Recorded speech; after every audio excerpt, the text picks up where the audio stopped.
مفتی صاحب کے official channel مفتی طارق مسعود speeches کو سبسکرائب کریں۔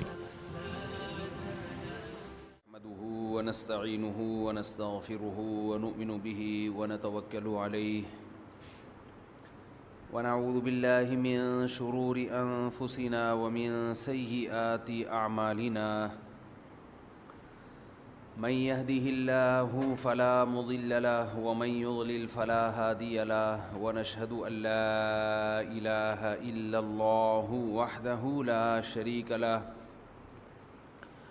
ونشهد أن سيدنا وحبيبنا وشفيعنا وسندنا محمدا عبده ورسوله صلى الله تعالى عليه وعلى آله وأصحابه وبارك وسلم تسليما كثيرا كثيرا أما بعد فأعوذ بالله من الشيطان الرجيم بسم الله الرحمن الرحيم وكذلك جعلناكم أمة وسطا لتكونوا شهداء على الناس اتبعوا خطوات الشيطان إنه لكم عدو مبين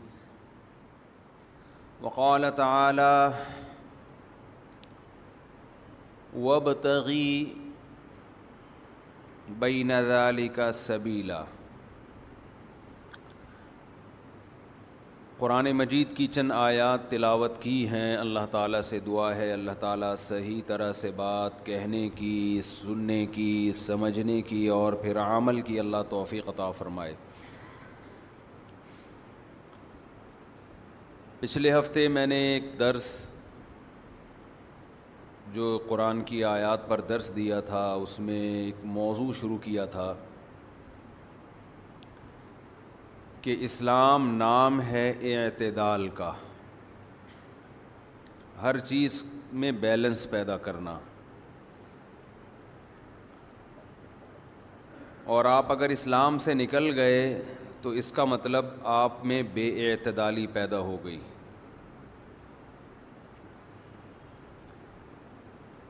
قرآن مجید میں اللہ تعالیٰ کا حکم ہے کہ مال خرچ کرنے میں اعتدال سے کام لو، میانہ روی سے کام لو۔ وَلَا تَبْسُطْهَا كُلَّ الْبَسْطِ وَلَا تَجْعَلْ يَدَكَ مَغْلُولَةً إِلَى عُنُقِكَ وَلَا تَبْسُطْهَا كُلَّ الْبَسْطِ۔ پیسہ بھی ایک قوت ہے نا، آپ کے پاس ایک طاقت ہے۔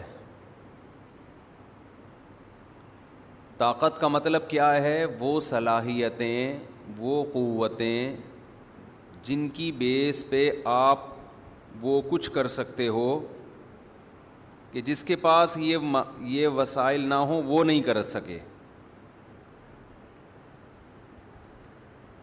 آپ کے پاس پیسہ ہے، آپ پیسے سے وہ کچھ کر سکتے ہو جو غریب آدمی بول لیں نہیں کر سکتا۔ آپ کے پاس علم ہے تو ایک جاننے والا وہ کچھ کر سکتا ہے جو نہ جاننے والا بولیں نہیں کر سکتا۔ پھر آپ کے پاس ایک خاص علم ہے، خاص علم سے وہ روحانی علم نہیں ہے، وہ تو بکواس ہے، کچھ بھی نہیں ہے، وہ جو تعویذ گنڈوں کا یہ علم ہے ہی نہیں۔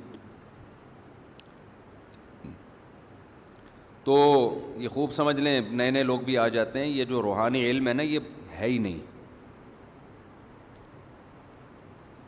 کتنے عملیات اور شیخ الوظائف اور وظیفوں کا علم، A to Z ہی غلط ہے۔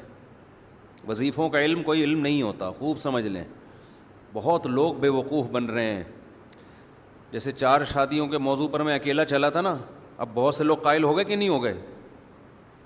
تو یہ وظیفوں کا بھی سرے سے کوئی علم ہے ہی نہیں، خوب سمجھ لیں، یہ ٹوٹلی الو بنانے کا کام ہے۔ اس میں بھی لوگ مجھے کہتے ہیں کہ فضول باتیں کر رہا ہے، بالکل نہ سر نہ پیر۔ اتنے بڑے بڑے علماء اور شیخ الوظائف ہیں۔ علماء اور شیخ الوظائف یہ دو چیزیں جمع بولو نہیں ہو سکتی۔ جس کے پاس دین کا علم ہے اس کے پاس ان کو فالتو کاموں کی فرصت ہی نہیں ہوتی۔ تعویذ دے دینا ایک الگ چیز ہے، وہ تو ہم بھی دے دیتے ہیں، دم کر دینا رقیہ کے طور پہ ایک الگ چیز ہے, وہ تو صحابہ نے بھی کیا, ہم بھی کرتے ہیں, بزرگان نے, کوئی بھی مسجد کے امام سے کروا لو. یہ علم جو ہے نا, علم آتا ہے, آتا واتا کیا ہے آپ کو, کیا ہے یہ, اس کا کوئی سلیبس, کوئی نصاب, کوئی مدرسہ, یہ سینہ بسینہ چل رہا ہے. کہتے ہیں سینہ بسینہ, سینہ بسینہ کا مطلب کچھ بھی نہیں ہے, کبھی کوئی ٹریس ہی نہیں ہو سکتا. جس کے سینے سے لیا ہے اس کے پاس کیا دلیل ہے کہ اس کے پاس آیا ہے. یہ روحانی جو فضول لوگ ہیں نا, روحانی علاج جو کرتے ہیں, ان سے پوچھو تم نے یہ علم کہاں سے حاصل کیا. جو علوم ہے, اچھا علم بھی نہیں کہتے اس کو, کہتے ہیں علوم. کہتے ہیں ہمارے پاس کیا ہیں, علوم. کیونکہ علم کہتے ہیں نا تو وہ پکڑائی میں آتا کون سا علم ہے, تو علوم کہہ دیے, اتنے سارے ہیں, اب کیا پتہ چلے گا کون سے ہیں بھائی, بہت سارے ہیں بھائی, ہم نہیں بتا سکتے, بہت سارے علوم ہیں. آپ مجھے دیکھ لو, میں ان کے خلاف اتنا چیختا ہوں, میرا کیوں کچھ نہیں بگاڑتے, یہ بگاڑ ہی نہیں سکتے, ان کے پاس علوم ہی نہیں ہے. میں کسی ڈاکٹر کے خلاف اتنا چیخوں, میرا بگاڑے گا کہ نہیں بگاڑے گا, وہ ٹیکا لگا کے چلا جائے گا, میں مر جاؤں گا. غلط دوا کھلا دے گا, مر جاؤں گا. سیاستدان کے خلاف بولوں صبح شام, بگاڑے گا کہ نہیں بگاڑے گا. کیا ہو گیا, میں ایک دم جذباتی ہونا شروع ہو جاتا ہوں یہ ٹاپک جب آتا ہے, اس لیے کہ اس میں علم کے نام پہ, بزرگی کے نام پہ جو الو بنایا جا رہا ہے نا, کسی فیلڈ میں اتنا الو. خلافتیں مل رہی ہیں بزرگوں سے ان روحانی علاج والوں کو, اتنے بڑے بڑے ہمارے اکابر ہیں, بزرگ ہیں جن کو ہم بھی مانتے ہیں, وہ خلافت دے رہے ہیں ان کو. ارے کیا سوچ کے تو آپ خلافت دے رہے ہیں, کیا ہے اس کے پاس, یہ شیخ الوظائف ہیں یہ. جب بڑے علماء کو ان لوگوں نے بیوقوف بنایا ہوا ہے تو آپ اور میں کس کھیت کی مولی ہیں. میں ان بڑے علماء سے بدگمان نہیں ہوتا, یہ خوب سمجھ لیں. لوگ کہتے ہیں اتنے بڑے حضرت جی سے خلافت ملی ہے, یہ کیسے غلط ہو سکتے ہیں, تو میں ان بزرگ سے بدگمان نہیں ہوتا. کہتا ہوں یار, میں کہتا ہوں یہ اتنا ہوشیار ہے کہ اس نے اتنے بڑے بزرگ کو بھی الو بنا دیا ہے. ہوتے ہیں بزرگ بھی بیوقوف بن سکتے ہیں, یہ کوئی ایسا نہیں ہے کہ کوئی بزرگ ہو اس کو آپ, انسان ہے نا وہ. نہیں آ رہی سمجھ میں, ایسی ٹھیک تھا جو وہ پرانا اسٹائل ہی ٹھیک. ارے بزرگ انسان نے ہوتا ہے کہ نہیں ہوتا, اس کو بیوقوف بنانا, ہر انسان کو بیوقوف بنانا ممکن ہوتا ہے, وہ کوئی لوہے کا بنا ہوا نہیں ہوتا. کچھ لوگوں کو مشکل ہوگا, کچھ کو آسان ہوگا, لیکن یہ نہیں ہے کہ کوئی انسان ایسا بن جائے کہ اب وہ اس کو کوئی کبھی بیوقوف کا لفظ ذرا نامناسب ہے, یوں سمجھے دھوکہ دینا. یہ بیوقوف کا لفظ ہٹا دیں ہم, کہ کسی بھی بزرگ کو دھوکہ دینا یہ ممکن ہے. لوگوں نے پیغمبروں کو دھوکے دیے ہیں. ہمارے نبی صلی اللہ علیہ وسلم کے پاس منافقین آئے تھے نا, اسلام ظاہر کر کے کہ ہمارا قبیلہ مسلمان ہوا ہے, کچھ لوگوں کو بھیج دیں علماء کو, ہم ان کو تبلیغ کریں گے. ایسی چکنی چپڑی باتیں کی کہ ہمارے نبی صلی اللہ علیہ وسلم نے حفاظ اور علماء صحابہ کو بھیجا, انہوں نے لے جا کے سب کو شہید کر دیا. تو منافقین تو پیغمبر صلی اللہ علیہ وسلم کو بھی دھوکہ دے سکتے تھے, بشر ہیں, انسان ہیں. اللہ نے پھر آپ کو مطلع کیا, لیکن جو نقصان ہونا تھا وہ ہو گیا. تو یہاں یہ جو روحانی علاج والے ہیں, یہ بھی بزرگوں کو دھوکہ دیتے ہیں, بیوقوف بنا دیتے ہیں. بزرگ بیچارے انسان ہے, وہ خلافت دے دیتے ہیں کہ اتنا نیک آدمی تو میں نے پہلی دفعہ دیکھا ہے. بلکہ وہ سوچ رہے ہوتے ہیں جن کو دیوی ہے ان سے لے کے انہی کو دو. اصل تو یہ ہے, یہ ایسے چکنی چپڑی باتیں کرتے ہیں یہ جو وظیفوں کے شیخ ہوتے ہیں. چھوڑ دو, نہیں چھوڑیں گے, مجھے پتا ہے نہیں چھوڑیں گے. ہم تو مدرسوں میں سمجھا کے تھک گئے. ہمارے اپنے شاگرد جاتے ہیں روحانی عاملوں کے پاس, خلافتیں لے کے آ رہے ہیں, ایسے چکنی چپڑی باتیں کرتے ہیں یہ. اور مجھے تو کم از کم یہ نہ بتایا کرے کہ وہ جو روحانی عامل ہے وہ تبلیغی ہیں, تو وہ جہادی ہیں, وہ آپ کے فلانے کے خلیفہ اور ڈمکانے. میں ان سے قطعاً متاثر بولو نہیں ہوتا. مجھے ان کی اوقات پتہ ہے الحمدللہ. جس کا دنیا میں کوئی کاروبار نہ چل رہا ہو وہ تعویذ گنڈوں کا بزنس کرتا ہے, خوب سمجھ لو. اور یہ جو کہتے ہیں نا پیسے نہیں لیتے, یہ بہت ہوشیار ہوتے ہیں جو پیسے نہیں لیتے. حقیقت بتا رہا ہوں, میں جب نکاح کی فیس نہیں لیتا تھا زیادہ پیسے آتے تھے. اب جب فیس متعین کر دی, 1 روپیہ بھی کوئی اس سے زیادہ نہیں دیتا. حقیقت ہے. جب نکاح کے پیسے نہیں لیتا تھا نا تو جیب میں ہاتھ ڈالے ہدیے کے طور پہ جتنے آئے دے دیے. نہیں میں کہتا نہیں بھائی میں پیسے نہیں لا رہے, مفتی صاحب پکڑے نا. اب جب ہم نے فیس متعین کر دی تو اب بارگیننگ ہو رہی ہوتی ہے. ہمارا جو بندہ ہے نا, یار تھوڑا کم کر لیں, آدھے کر لیں, یار غربت ہے, مہنگائی ہے, اس طرح کی. تو جو نہیں پیسے لیتے وہ اپنے زعفران بیچ رہے ہوتے ہیں. ایسے بھی ہیں کہ بھائی مجھے پیسے ویسے نہیں چاہیے, یہ زعفران ہے اور اونٹ کی چھال ہے, پتہ نہیں وہ کیا کیا. اچھا پھینکنے پر گورنمنٹ نے کوئی پابندی نہیں لگائی, تعویذ لکھو زعفران سے. کیوں, کیا ہے بس زعفران. بھائی یہ علوم ہے نا, علوم ہے, ہمارے پاس ہے, تمہارے پاس تھوڑی ہیں. یہ تعویذ کس سے لکھا جائے گا, زعفران سے. ابے کیوں لکھا جائے گا, علوم ہمارے پاس ہیں, تمہارے پاس نہیں ہے. کہاں سے آئے علوم؟ بھائی دو زانوں بیٹھنا پڑتا ہے بڑے بڑے لوگوں کی خدمت میں. جن کے پاس بیٹھے وہ کہاں بیٹھے تھے, وہ اپنے بڑے کے پاس بیٹھے تھے. وہ کہاں بیٹھا تھا؟ آخر میں سلسلہ کون سے کدھر جا کے ملتا ہے, پتہ نہیں کہاں جا کے ملتا ہے. صحابہ تابعین سے تو نہیں ملتا, نہ کسی انگریز سیاستدان سے ملتا ہے, نہ کسی یونانی حکیم سے ملتا ہے. ایسے ہی ہے جیسے آپ ایک ریگستان میں سفر کر رہے ہیں, آگے پتہ ہی نہیں, خانیوال پہ جا کے دو ہوتے ہیں نا, ایک سرگودا الگ اور لاہور الگ. خانیوال پہ جا کے آپ کو جنگل میں بھیج دیا, کہاں جا رہا ہے بھائی, بس جا رہے ہیں, کوئی سر کوئی پیر نہیں. اور ان کا اثر انہی پر ہوتا ہے جو ان لوگوں پر یقین رکھتے ہیں. اب آ گئی یہ بات تو میں اس کو ذرا نمٹاؤں نا, پھر آدھی بات سے پھر آدھے کلپ بنتے ہیں.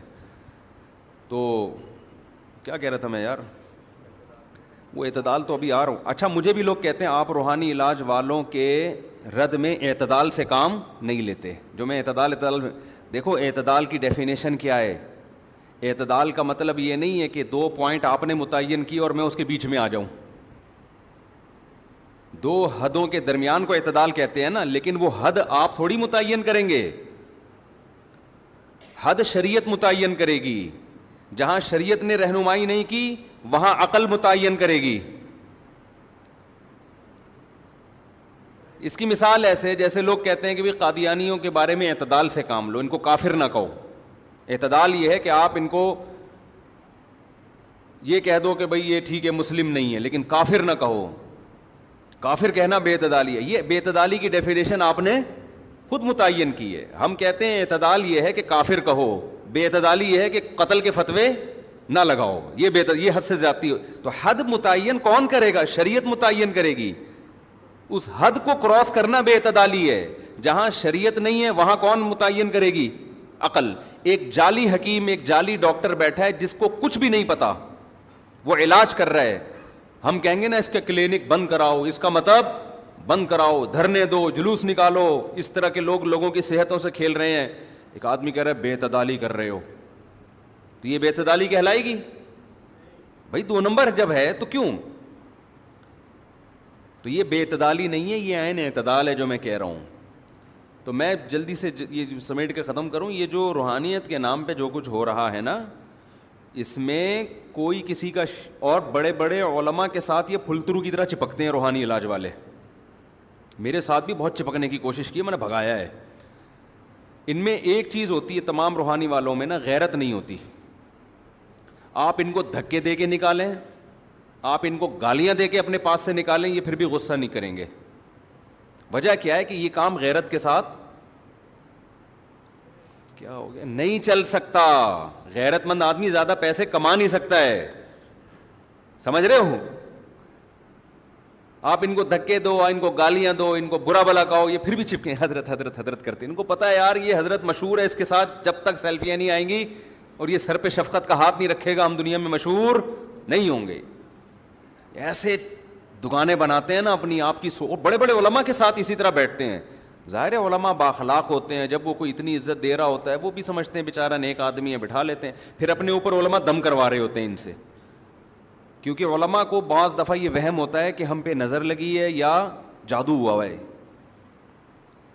میں نظر کو بھی مانتا ہوں, جادو کو بھی مانتا ہوں, لیکن علماء پہ نظر لگنا اور جادو ہونا خدا کی قسم بہت مشکل کام ہے, آسان نہیں ہے. کیونکہ مشہور لوگوں کو نظر بھی نہیں لگتی, جادو بھی نہیں ہوتا. یہ جادو کا اصول ہے. جادو پر جو کتابیں لکھی ہے نا تجربوں کے بعد, اس کا یہ اصول ہے. مشہور لوگوں پہ نظر لگنے کا خطرہ بھی نہ ہونے کے برابر. اور جس وصف میں شہرت ہو جائے اس میں نظر نہیں لگتی عام طور پہ, اور جادو بھی نہیں ہوتا. حکمرانوں پہ جادو کا اثر نہیں ہوتا, مقتدر لیڈروں پہ جادو کا. فرعون کے ہزاروں جادوگر تھے نا جو موسیٰ علیہ السلام کے مقابلے میں آئے تھے, فرعون کا کیوں نہیں کچھ بگاڑا انہوں نے؟ نہیں یار کیا کریں, بہت مشکل ہے یار. بات جادو ٹونے اور یہ سب فلیتے پلیتے ان کے بارے میں بات سمجھانا بہت مشکل, بہت مشکل. فرعون کا کچھ بگاڑا؟ عمران خان نے نواز شریف کا جادو کے زور سے کچھ بگاڑا؟ یا نواز شریف نے عمران خان کا, شہباز شریف نے جادو کے زور سے کچھ بگاڑا؟ اتنے تکلف کی کیا ضرورت ہے کنٹینر لانے کی بھائی, اور دھرنے دینے کی, اور کام پہ ٹانگنے کی؟ یہ جو بیانات چل رہے ہیں یہ ان سب تکلفات کی کیا ضرورت ہے اردو بولنے کی؟ آپ سیدھا دنیا کے, آپ کے تو اتنے وسائل ہیں, دنیا کے بڑے بڑے جادوگروں کو اور روحانی ٹوپی ڈراموں کو پکڑ کے آپ بولتے یار پیسہ لے لو اور سارے مل کے کیا کرو, سارے عمران خان کا وہ کر دو اور یا شہباز شریف کے جو کرنا ہے کر دو. کچھ بھی نہیں ہوتا ہے. وہ کہے گا یار ہمارا کیا کریں, ہم تو بیٹھے ہوئے ہیں یہاں, کوئی بے وقوف آئے تو ہماری دکان چلے. تو ایسا نہیں ہوتا. علماء کو بھی وہم ہو جاتا ہے.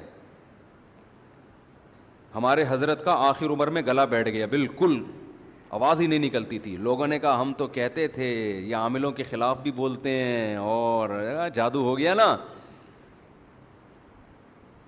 اللہ نے ایک دن کے لیے حضرت کی آواز کھولی. اللہ کی قدرت دیکھو, 1 یا 2 دنوں کے لیے. جب دارالعلوم کرنگی میں بہت بڑا اجلاس تھا, علماء 50 سالہ تقریب تھی, ہمارے حضرت گئے. حضرت نے فرمایا میرے اوپر نہ کوئی جادو ہے نہ کوئی فلیتا پلیتا. بیماری ہے بھائی, وقت کے ساتھ ساتھ 20 بیماریاں انسان پہ آتی ہیں. پھر بعد میں جو ٹریس ہوا, بیماری ٹریس ہوئی, وہ یہ کہ بیانات مسلسل کرنے کی وجہ سے فالج کا اٹیک ہوا ہے گلے میں. ایک نئی بیماری سامنے آئی. بھائی آپ ڈاکٹروں نے کہا آپ نے اتنے بولنے کی وجہ سے جو ہے نا بیانات بہت زیادہ ہوتے تھے تو اس کی وجہ سے کیا ہوا ہے.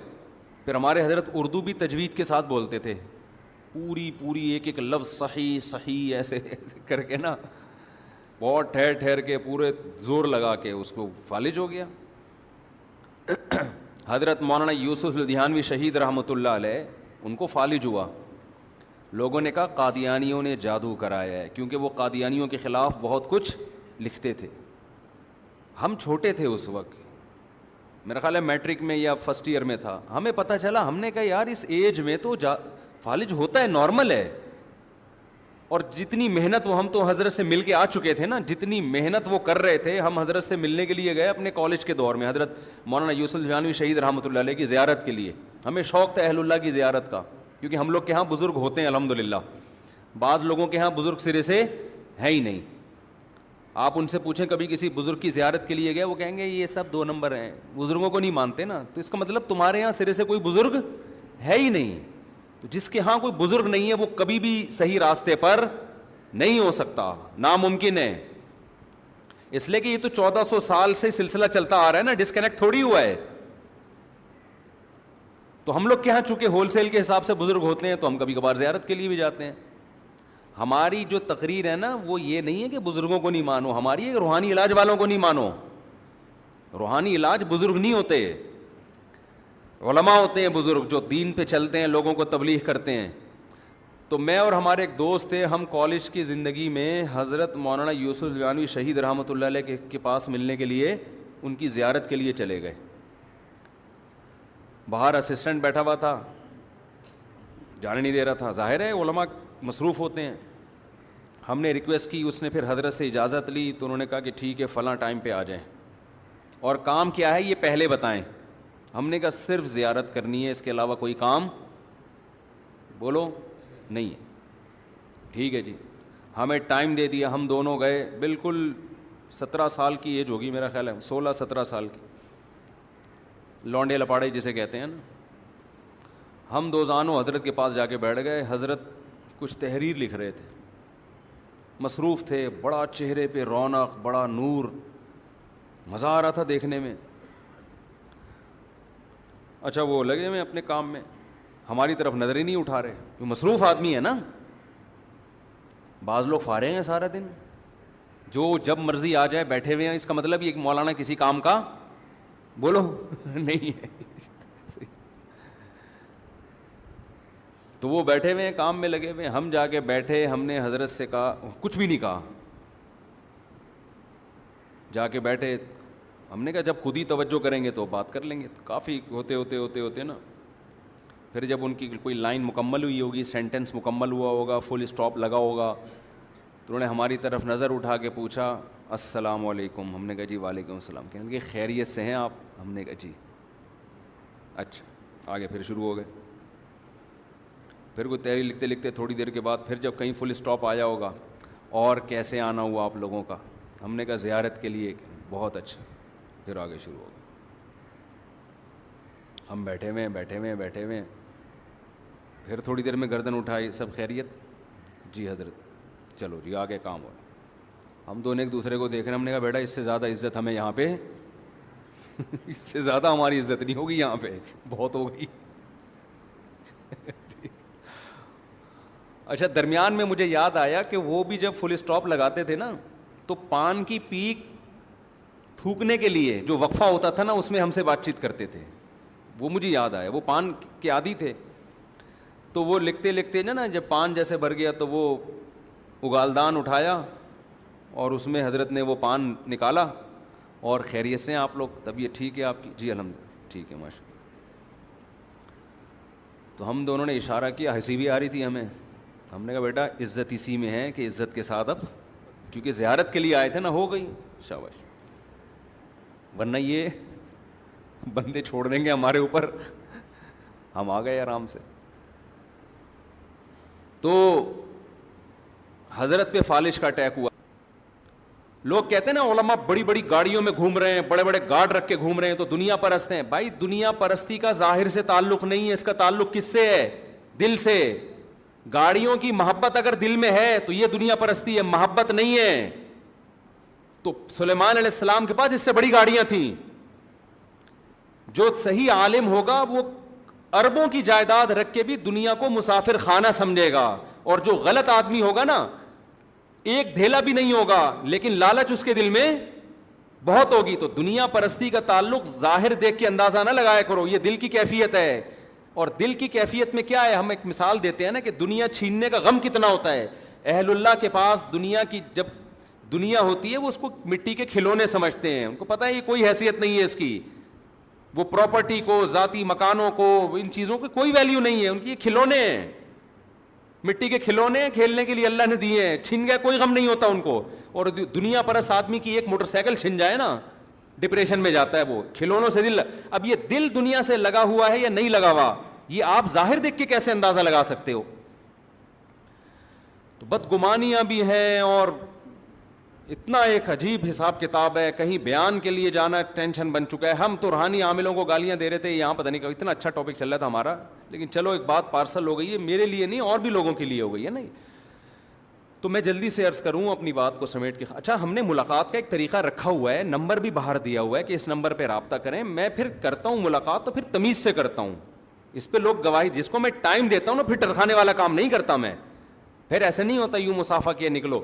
پھر ہم بیٹھتے ہیں تمیز سے, انڈی والا انخا دے, دیغت مغت خونہ دی کڑے, اخپل طریقے سے راغ لے, یہ ساری چیزیں بحث کرتے ہیں, بات چیت. مجھے خود بھی مزہ آتا ہے لوگوں سے ملنے میں, ہمیں سیکھنے کا موقع ملتا ہے. آدمی کی پی آر بنتی ہے, اس سے ہمارا بھی تو فائدہ ہے کہ نہیں ہے؟ ہم تو اسی زمین میں رہتے ہیں بھائی, ہمیں بھی تعلقات کی ضرورت ہے, کوئی سلام دعا کی ضرورت ہے. BCO مسئلے حل ہو جاتے ہیں, سسرال کے مسئلے حل ہو جاتے ہیں اس سے. ہاں سسرال, جس کے سسرال زیادہ ہوں اس کو تو پھر فلسطینی بہت زیادہ لانے پڑتے ہیں نا. اسرائیل زیادہ ہے نا اس کے پاس, اسرائیلی آرمی زیادہ ہے, تو اسرائیلی آرمی سے مقابلے کے لیے فلسطین کی آرمی مضبوط ہونی چاہیے کہ نہیں ہونی چاہیے؟ تو ہمیں بہت سارے فلسطینی چاہیے اور بہت سارے ایسے لوگ چاہیے ہوتے ہیں.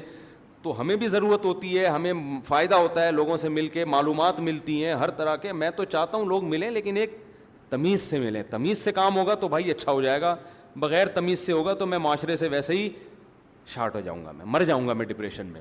تو میں جلدی سے روحانی عاملوں کو سمیٹ کر اپنے اصل ٹاپک پر آؤں. روحانی عاملوں کو جب تک میں پورا کردار تک نہیں پہنچاتا نا, میرا بیان اینڈ نہیں ہوتا. خوب سمجھ لو, جب میں ٹاپک شروع کرتا ہوں تو ان کو پورا بٹھا بٹھو کے ان کے ٹھکانے تک پہنچا کے آتا ہوں. تو میں کہہ رہا تھا یہ علوم بولو, علوم نہیں. آپ ڈاکٹر کے خلاف تقریریں کریں, کچھ دن تو ڈاکٹر برداشت کریں گے, اس کے بعد کوئی نہ کوئی ڈاکٹر اٹھے گا, کوئی گولی کھلا کے آپ کو مار دے گا. سیاستدانوں کے خلاف بولیں گے مخصوص, اب زرداری کے خلاف آپ نے بولنا شروع کیا, 2-4 دفعہ برداشت کرے گا, مسلسل آپ بولو گے تو پھر چھوڑے گا, بولے گا جہاں اتنے تو ایک اور صحیح. تو اس طرح آپ کسی کو ہدف بناتے رہیں گے بالآخر. لیکن عامل ایک ایسی مخلوق ہے, آپ صبح شام جو مرضی کریں, ویسے بندہ بھیج کے قتل کروا دے ایک الگ بات ہے, روحانیت کے زور سے کچھ بھی بولو نہیں کر سکتے. ان کے پاس کچھ ہے ہی نہیں, ان کا زور انہی پہ چلتا ہے جو ان پر ایمان لاتے ہیں, کچھ ہے ہی نہیں, علوم ہی نہیں ہے.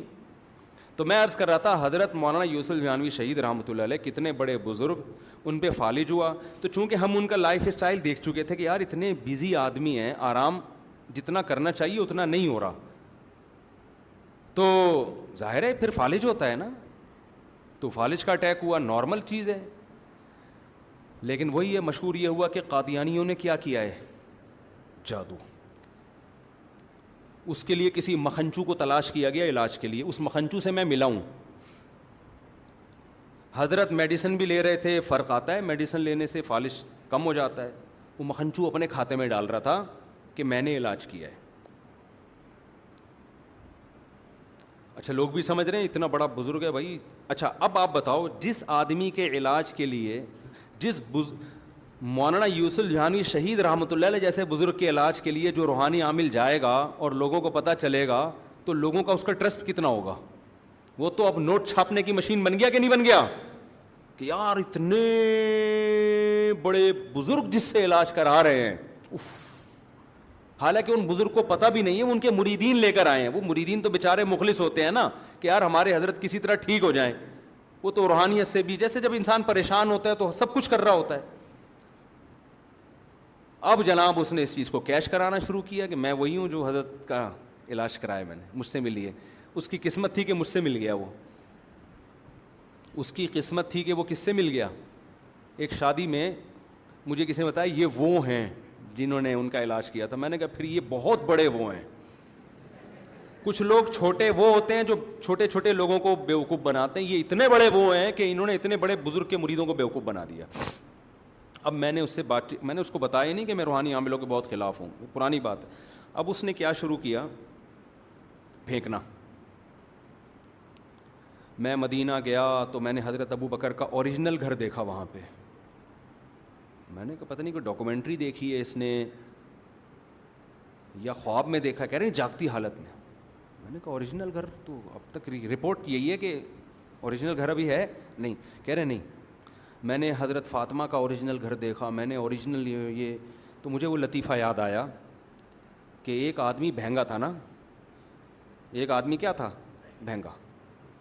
کسی حسینہ نے اس کو بیوقوف بنانے کے لیے کہہ دیا کہ تمہاری آنکھیں فلم اسٹار سے ملتی ہیں, کوئی ہوگا فلم اسٹار خوبصورت کوئی مشہور, تمہاری آنکھیں اس سے ملتی ہیں. ایسی بات شرارتی عورتیں ہوتی ہیں. یہ خوش فہمی میں آ گئے. انسان اپنی جھوٹی تعریف سن کے بھی نا بہت جلدی متاثر ہوتا ہے. یہ آ گئے خوش فہمی کہ یار میری آنکھیں کس سے ملتی ہیں, فلاں سے. اس نے اپنے دوست سے کہا کہ یار ذرا میری آنکھوں میں آنکھیں ڈال کے بتا کہ فلاں ہیرو سے ملتی ہیں کہ نہیں ملتی. اس نے بہت غور سے اس کی آنکھوں میں آنکھیں ڈال کے بغور مطالعہ کیا اور کہا یہ تو آپس میں نہیں ملتی.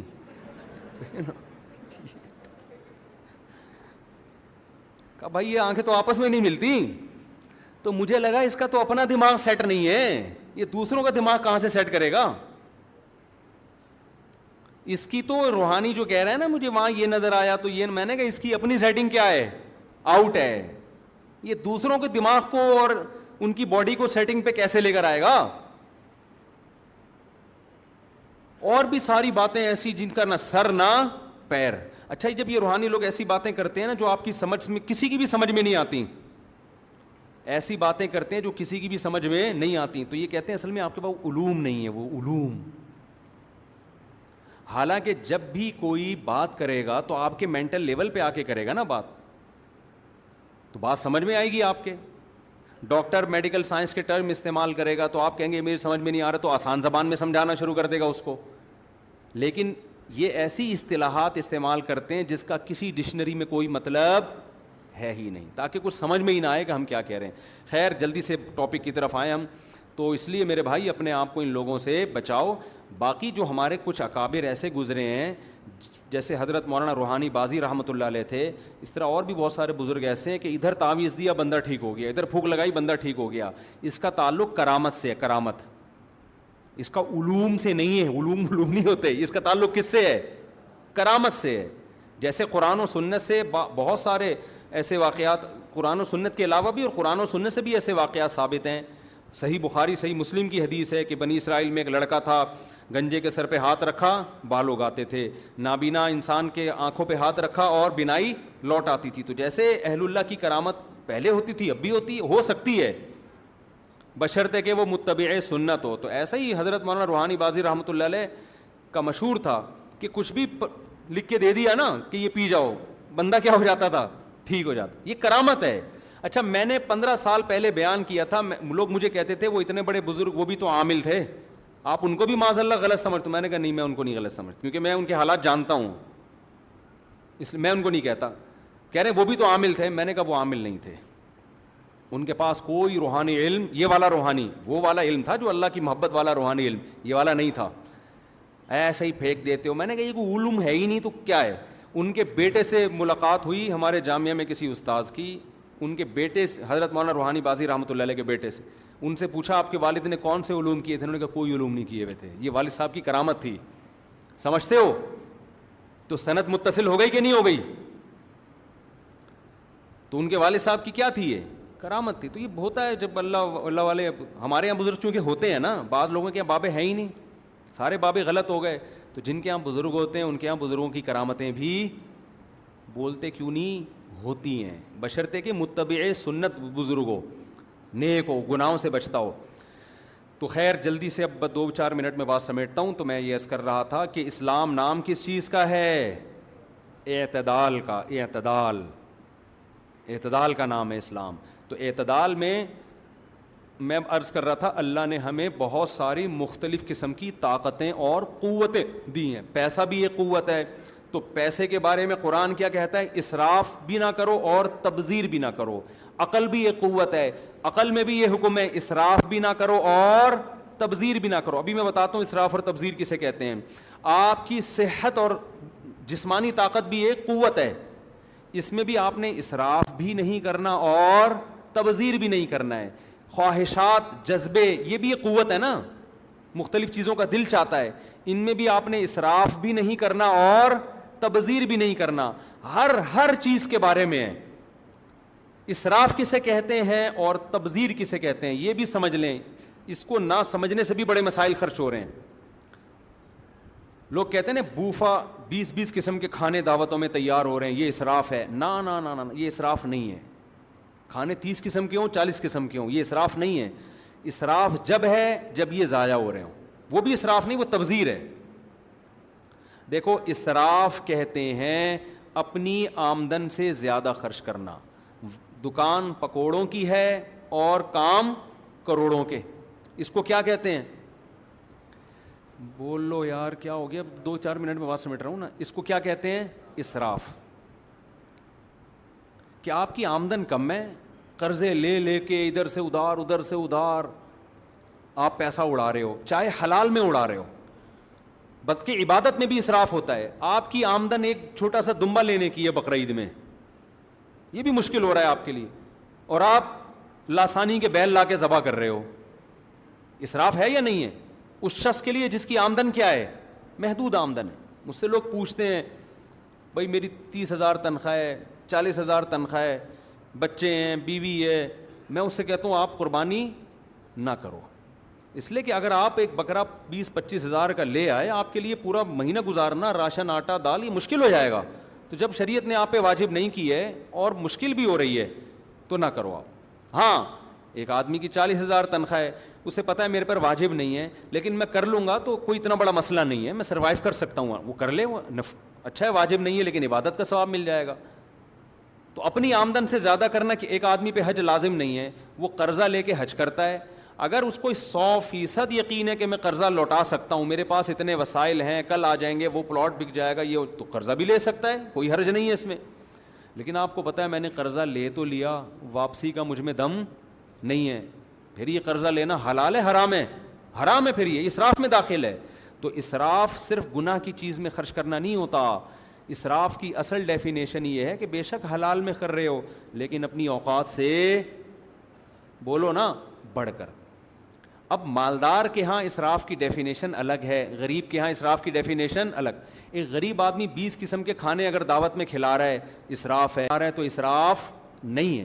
ایک غریب آدمی اپنے بیٹے کی شادی پہ 50,000 اڑا دیتا ہے, یہ بھی اسراف ہے. اور ایک کروڑ پتی آدمی 50 لاکھ بھی اڑا دے تو اسراف بولو نا نہیں. لوگ ایک جیسا کر رہے ہوتے ہیں نا. اب ایک کروڑ پتی تاجر ہے, وہ دعوت میں بہت ہی VIP قسم کی دعوت کر رہا ہے, تو اس کو اسراف نہیں کہا جائے گا.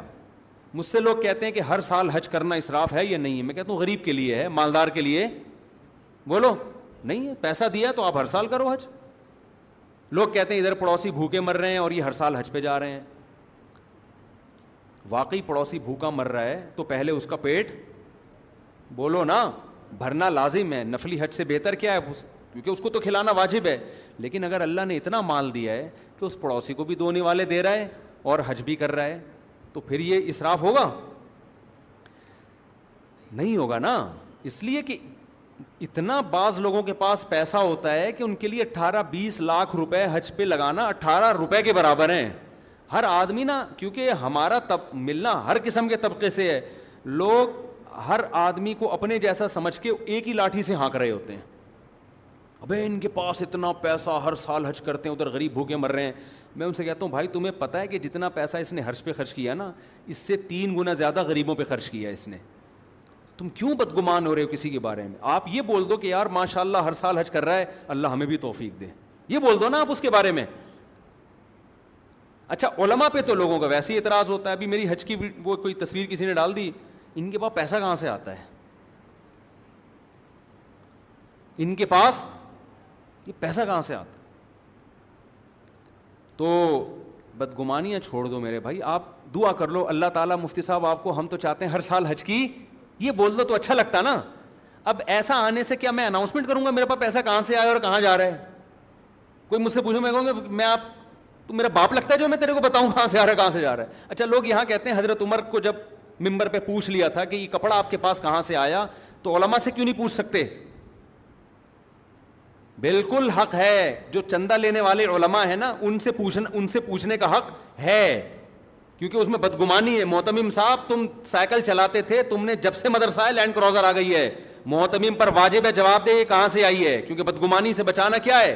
فرض ہے. لیکن کس کو جواب دے گا؟ محلے والوں کو دے گا یا پوری دنیا میں ہر وقت اناؤنسمنٹ کرتا رہے گا؟ نہیں آئی میرا خیال ہے بات سمجھ. مسجد میں امام کے پاس اچانک پیسہ آ جائے, مسجد کی انتظامیہ کو حق ہے کہ پوچھے کہاں سے آیا, اور امام پر واجب ہے کہ انتظامیہ کو بتائے. امام کو اتنا چھوڑ دینا میں اس کو جائز نہیں سمجھتا, محتمم کو بالکل چھوڑ دینا کہ پوچھو ہی نہیں. حق ہے یقیناً ہے, لیکن کس کا حق ہے یہ انتظامیہ کا حق ہے. مدرسہ آپ جس محلے میں رہتے ہیں, محتمم سائیکل پہ تھا اچانک لینڈ کروزر پہ آ گیا, محلے والے محتمم سے نہیں پوچھتے نا کہاں سے آیا ہے, محلے والے گناہگار ہوں گے. عین ممکن ہے بچوں کا پیسہ کھا رہا ہو, کھاتے نہیں عام طور پہ لیکن ممکن تو ہے نا, تو یہ اس پر لازم ہے بتائے بھائی میرا یہ بزنس ہے, یہ میرا اکاؤنٹ ہے, یہ ہے, یہ اس پر لازم ہے. میں تو انتظامیہ کو کھلے عام کہتا ہوں بھائی اگر میرے بارے میں کسی کو بدگمانی ہو, یہ حج پہ کہاں سے جا رہا ہے, یہ شادیاں کن پیسوں سے کر رہا ہے, اتنے بچے کیسے پال رہا ہے, بتاؤ رفیع بھائی گواہ ہیں نہیں آپ لوگ؟ میں ان سے کہتا ہوں مجھ سے پوچھو میں بتاؤں گا تاکہ بدگمانی نہ ہو. ایسا نہ ہو آپ کو بدگمانی ہو یار یہ جو زکوٰۃ آ رہی ہے, یہ جو چندہ آ رہا ہے, ایسا تو نہیں اپنے پیٹ میں جا رہا ہے. لیکن انسان اس کا مکلف نہیں ہے کہ یوٹیوب پہ کوئی کمنٹ کر دے تو پھر وہاں بھی اس کو الگ سے فون نمبر لے کے جواب دے رہا ہے, ادھر الگ سے جواب دے رہا ہے, ادھر الگ سے, یا پوری اناؤنسمنٹ کر رہا ہے.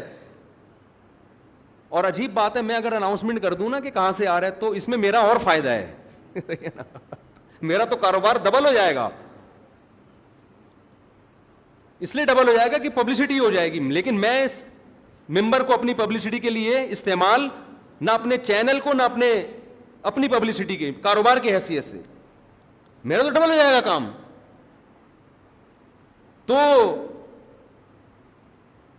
بدگمانیوں سے بچو. مطلب ہم کہتے ہیں حق ہے پوچھنے کا, لیکن ہر ایک کو نہیں ہے. جو میں نے مدرسے کا ایک استاذ کروڑوں روپے کما رہا ہے تو انتظامیہ پوچھے گی بھائی یہ کہاں سے, ایسا تو نہیں آپ ہمارے مدرسے کا نام استعمال کر کے چندہ تو نہیں لے رہے. اور اگر مدرسے کی انتظامیہ یا اساتذہ محتمم سے پوچھ رہے ہیں کہ ہمیں بدگمانی ہو رہی ہے کہ یہ پیسہ حضرت کہاں سے آ رہا ہے, اور محتمم کو یہ سوال سن کے غصہ آ گیا, سمجھ لو کہ 2 نمبر طریقے سے آ رہا ہے. سمجھ لو کہ کہاں سے آ رہا ہے. آپ نے مدرسے کے, آپ نے نہیں, ہر ایک نے نہیں, مدرسے کی انتظامیہ نے مدرسے کے محتمم سے پوچھا کہ حضرت کل آپ سائیکل پہ تھے, آج اچانک ایک ہفتے میں لینڈ کروزر, 4 شادیاں اور زبردست, تو ذرا کائنڈلی بتائیں گے یہ پیسہ آپ کے پاس اچانک کہاں سے آیا. اور اس کو ایک دم آ گیا غصہ, تم کون ہوتے پوچھنے والے, اس کا مطلب یہ 2 نمبر طریقے سے آیا ہے. اس کا مطلب کس طریقے سے آیا ہے, بولتے کیوں نہیں, یہ 2 نمبر. اگر 1 نمبر آیا ہوتا بتاتا, خوش ہوتا ہے یار بدگمانی سے بچنے کا موقع مل رہا ہے, کہتے یہاں سے آیا. میں نے اپنی مسجد کی انتظامیہ سے پوچھے بغیر ان کو کہا ہوا ہے کہ گاڑی کہاں سے آ گئی ہے, یہ پوچھو مجھ سے. ابھی بھی تیار ہوں, ابھی تو اعلان کر دیا, جمعے کے بعد مجھ سے پوچھ رہے ہیں. انتظامیہ پوچھے, ہر آدمی کو جواب دینے کے ہم مکلف نہیں. ایسے تو 6 ارب انسان ہے دنیا میں بھائی, کل وہاں سے فون آ رہا ہے, کل وہاں سے فون آ رہا ہے, کل وہاں سے فون آ رہا ہے, ہم بیٹھے ہوئے ہیں. یہ کتاب چھاپی ہوئی ہم نے کبھی دیکھی کسی مولانا کی کتاب میں نے یہاں سے کمایا, پاگل ہے. تو آپ جب کوئی حج پہ جا رہا ہے آپ شکر ادا کرو مولوی صاحب, اللہ آپ کو اللہ ہر سال حج پہ, اس سے آپ کو بھی اللہ توفیق دے دے گا. کیڑے نہ نکالو کسی. سعید انور ہر سال حج کرتا ہے, لوگ کیڑے نکالتے ہیں, مجھے خوشی ہوتی ہے یار, ہر سال میچ کھیلتا تھا اپنی اور اس پہ پیسہ ملتا تھا, یہاں ہر سال حج کر رہا ہے پیسہ خرچ کر کے. تو یہ تعویل کرو کہ یار اللہ کے گھر کی محبت اللہ نے بہت دی, اس پہ شکر ادا کرو. نہ یہ کہ آپ بولو یار اتنے غریب ہو سکتا ہے غریبوں کو بھی کھلا رہا ہو. تو بہت بدگمانی ہے مارکیٹ میں. تو میں یہ عرض کروں, اسراف کہتے ہیں اپنی اوقات سے بولو زیادہ خرچ کرنا, اور تبذیر کہتے ہیں غلط جگہ پہ خرچ کرنا, چاہے اپنی آمدن کے اندر ہی کیوں نہ ہو. جو بوفا سسٹم چل رہا ہے نا, اس میں جب کھانا بچ کے پھینکتا ہے تو یہ اسراف نہیں ہے, اس لیے کہ جس نے بوفا لگایا اس کی اتنی آمدن ہے, اس کے لیے 18-20 کھانے کوئی ویلیو نہیں رکھتے. لیکن یہ جو پھینک رہا ہے یہ غلط جگہ استعمال ہو رہا ہے. یہ کھانا کچرے کے لیے, ڈسٹ بن کے لیے نہیں بنا, یہ انسانوں کے پیٹ میں جانے کے لیے رزق پیدا کیا ہے. تو آپ دعوتوں میں, اللہ نے آپ کو کروڑوں روپے دیے ہیں, آپ دعوتوں میں لاکھوں کا کھانا کھلائیں, ہمیں اعتراض نہیں ہے, لیکن وہ کھانا انسانوں کے پیٹ میں جانا چاہیے. اگر وہ کچرے کے ڈبے میں گیا, قیامت کے دن اللہ آپ کا گریبان پکڑے گا کہ ایک غریبوں کے پاس کھانے کو روٹی نہیں ہے اور آپ اڑا رہے ہو. اور ہم نے بوفوں میں دیکھا ہے نا کرتے کیا ہیں, کس طرح سے تبذیر ہوتی ہے. ایک آدمی نے اتنا سا کھانا ہے, نکالے گا کتنا, جیسے جائیدادیں کھا رہے ہیں یہاں بیٹھ کے, جیسے بھوکے کو کبھی زندگی میں ملا نہیں ہے. 2 نوالے لیے چھوڑ دیا, یار ادھر بٹیر ٹرائی کرتے ہیں, کیونکہ ہم لوگ جو تھے بٹیر بھی تھے اس میں, ابھی گئے ہوئے تھے نا اس میں بٹیر بھی تھے, تو بٹیر ٹرائی کرتے ہیں.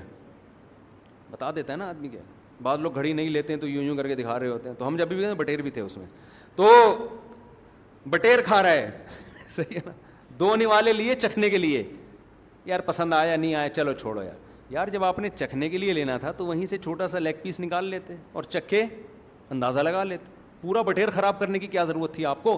غم نہ کریں, اللہ آپ کو بھی کھلائے گا انشاءاللہ, ٹھیک ہے. صحیح ہے, مزاق کر رہا ہوں, تو مزاق کر کے بتانا پڑتا ہے کہ مزاق کر رہا ہوں, تو ورنہ اس پہ بھی لوگ سیریس ہو جاتے ہیں. تو اس لیے میرے بھائی اپنے آپ کو اسراف سے بھی بچاؤ اور تبذیر سے بھی. اگلے جمعے پھر میں اسی ٹاپک کو لے کے چلوں گا کہ اب اسراف اور تبذیر کی مثالیں دوں گا انشاءاللہ میں, کہ عقل میں اسراف کہاں ہو رہا ہے, عقل میں تبذیر کہاں ہو رہی ہے, صحت میں اسراف کہاں ہو رہا ہے, تبذیر کہاں ہو رہی ہے. جو اللہ نے آپ کو صلاحیتیں دی ہیں ان کا غلط استعمال, یا اپنی صلاحیتوں سے زیادہ اپنی عقل کو وہاں خرچ کرنا شروع کر دینا. یہ ہر طاقت, ہر چیز میں غیرت میں بھی بیلنس ضروری ہے. غیرت میں بھی ایک اسراف ہے کہ حد سے زیادہ غیرت مند بننا, اور ایک تبذیر ہے, غیرت کا جہاں استعمال کرنا چاہیے تھے وہاں کر نہیں رہا, جہاں نہیں کرنا چاہیے وہاں غیرت کو بیچ میں لا رہا ہے. تو یہ ساری چیزوں میں بیلنس اسلام نے کیا. اسلام کے علاوہ دنیا میں کوئی مذہب ایسا نہیں ہے جو اس بارے میں ہمیں گائیڈ کرے. سمجھتے ہو قوم سے محبت, یہ محبت بھی ایک قوت ہے, جذبہ, اس میں بھی کیا ہے؟ اعتدال. اس میں بھی کیا ہے؟ محبت میں بھی اعتدال. آپ کو اپنی قوم سے محبت نہیں ہے تو یہ اعتدال نہیں, بے اعتدالی ہے. یہ تو نیچرل ہے, اپنی قوم سے ہر آدمی کو ہوتی ہے, لیکن آپ اس میں بھی حد سے تجاوز کر رہے ہو, یا محبت کا رخ غلط ہے, تو یہ اس پہ آپ سے قیامت کے دن سوال ہوگا آپ سے. تو ہر چیز میں شریعت نے بیلنس کیا ہے, ہر محبت میں بیلنس کیا ہے کہ گھر بیوی سے کتنی, اولاد سے کتنی, ماں باپ سے کتنی, اللہ سے کتنی, ہر چیز بیلنس ہے. تو ایسا خاندانی نظام اسلام نے ہمیں دیا ہے, اسلام کے علاوہ یہ خاندانی نظام کسی کے پاس نہیں ہے. اسی اعتدال کا نام. اور افسوس کی بات ہے کہ آج مسلمان بے اعتدالیوں کا شکار ہے. جو صوفی بنتے ہیں ایسے صوفی بنتے ہیں کہ حلال پہ بھی پابندی لگا لیتے ہیں, اور جو نیک بنتے ہیں تو ایسے بنتے ہیں کہ جو برے بنتے ہیں تو ان کے ہاں حلال حرام کا فرق ہی ختم ہو جاتا ہے. صوفی بنے گا تو اتنا بنے گا کہ کوئی گاڑی میں جا رہا ہے تو اس پہ بھی اعتراض ہو رہا ہے, حالانکہ چوری کی گاڑی نہیں ہے, یعنی گاڑی میں کیوں گھوم رہا ہے, یہ اتنا نیک بن گیا. تو یہ اعتدال سے بڑی بھی نیکی ہے. اور حرام کی طرف آئے تو یتیموں کا مال کھا رہے ہیں, بہنوں کی وراثت سے حج کرنے جا رہے ہیں. ایسے بھی ماشاءاللہ لوگ ہیں, مسجد کا کمیٹی کا مسجد کا پیسہ کھایا اور عمرہ کرنے چلے گئے اس پیسے سے. الحمدللہ. کیا میں تو حیران ہوتا ہوں, یار تیری عقل ماری گئی ہے, تو خدا کے گھر کی زیارت کر کے آ رہا ہے اور حرام پیسے سے تو اللہ کو کیا منہ دکھائے گا؟ اللہ کہے گا دفع ہو یہاں سے. تو میرے گھر آئے. اتنی عقل اللہ نے عرب کے جاہلوں میں بھی رکھی تھی. بیت اللہ کی تعمیر پوری نہیں کی انہوں نے, اس لیے کہ حلال پیسہ کم پڑ رہا تھا مشرکوں نے. انہوں نے کہا بھائی حرام تھوڑی لگائیں گے ہم. جو عقل اللہ نے کافر کو دی تھی آج وہ مسلمان میں نہیں ہے, حرام پیسے سے حج کرنے جائے گا. تو اللہ ہماری حفاظت کرے, اللہ ہمیں اعتدال والا راستہ اختیار کرنے کی توفیق عطا فرمائے, اللہ حفاظت فرمائے. وما علینا الا البلاغ.